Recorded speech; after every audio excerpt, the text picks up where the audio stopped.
நாம் பொதுவாக எதை வெற்றி என்று நினைக்கிறோம்? ஒருவன் அதிக பணக்காரனாக இருந்தால் அவன்தான் வெற்றியாளர். ஒருவனிடம் அதிக சொத்துக்கள் அல்லது பதவி இருந்தால் அவன்தான் வெற்றியாளர். இதுதான் நாம் நினைக்கும் வெற்றியின் அளவுகோல். இது உண்மையான வெற்றி அல்ல.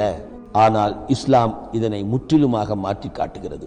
உண்மையான வெற்றி பணத்துடனோ சொத்துடனோ வியாபாரத்துடனோ பதவியுடனோ தொடர்புடையது அல்ல.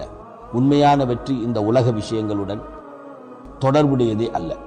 இஸ்லாம் கூறுவது போல இந்த 4 விஷயங்கள் இருந்தால் அதுதான் உண்மையான வெற்றி. ஈமான், அமலே சாலிஹாத், தவாசி ஃபில் ஹக், தவாசி ஃபி சபர். இந்த 4 விஷயங்கள் இருந்தால் அதுதான் வெற்றி. இவை இல்லை என்றால் எந்த வெற்றியும் இல்லை. இந்த 4 விஷயங்களும் உங்களிடம் இருந்தால் உங்களை யாருக்கும் தெரியாமல் இருக்கலாம். நீங்கள் ஒரு சிறிய குடிசையில் வசித்தாலும் கிடைக்கும் உணவு மிகவும் எளிமையானதாகவும் மிகவும் சிரமத்துடன் கிடைப்பதாகவும் இருந்தாலும் நீங்கள் வெற்றியாளர்தான். இதை உங்கள் மனதில் வைத்துக் கொள்ளுங்கள்.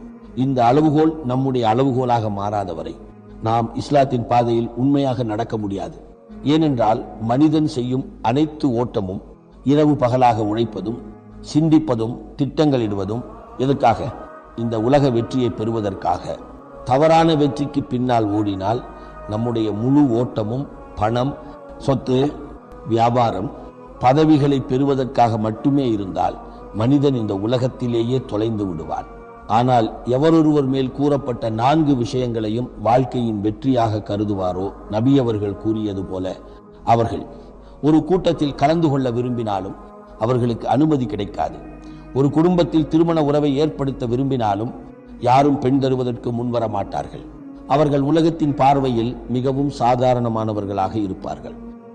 ஆனால் அல்லாஹ்வின் பார்வையில் அவர்களுக்கு மிக உயர்ந்த அந்தஸ்து இருக்கும். அவர்கள் ஏதேனும் ஒரு விஷயத்தில் தவறுதலாக ஒரு சத்தியம் செய்துவிட்டாலும் அல்லாஹ் அவர்களுடைய சத்தியத்தை காப்பாற்றுவார். இதை சிந்தித்து பாருங்கள். அபூ ஹுரைரா ரலியல்லாஹு அன்ஹு அவர்களின் அந்தஸ்து என்னவாக இருந்திருக்கும்? அபூ தர் ரலியல்லாஹு அன்ஹு அவர்களின் அந்தஸ்து என்னவாக இருந்திருக்கும்? உலகத்தின் அளவுகோலின்படி அவர்கள் பெரிய செல்வந்தர்களாகவோ பெரிய பதவி கொண்டவர்களாகவோ இல்லாமல் இருக்கலாம். ஆனால் அல்லாஹ்வின் பார்வையில் அவர்கள் வெற்றியாளர்கள். இவர்கள்தான் உண்மையான வெற்றியாளர்கள்.